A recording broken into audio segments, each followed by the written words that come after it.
Autism develops in two primary courses.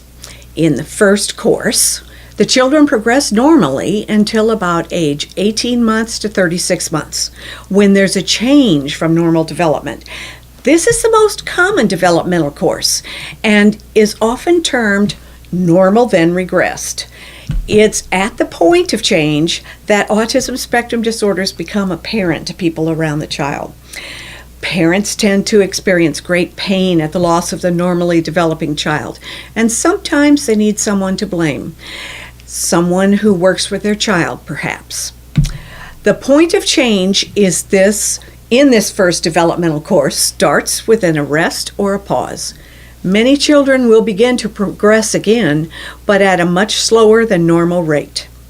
When the child loses skills he had prior to the change point, this is called a regression.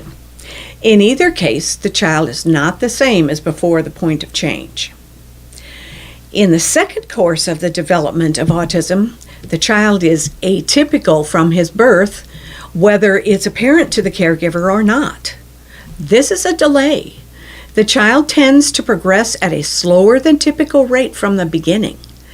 This second course of development can further be subdivided into two strands. One is the too good baby, and the other is a baby from hell. These are obviously not official terms, but help to explain the differences. The too good baby might need to be put on a feeding schedule because he doesn't cry when he's hungry, or on a changing schedule since he doesn't cry when he's wet or dirty. He's no trouble at all. Parents may not be aware there's a developmental problem until later.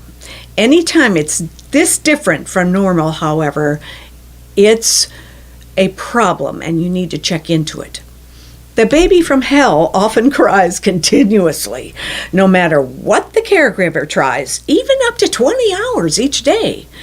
Nothing the parent does seems to make the baby happy. These parents are sometimes hotlined, and since neighbors can't imagine that a baby would cry that much without being injured or neglected, they act on that. These parents are completely aware that something's wrong and they do desire help.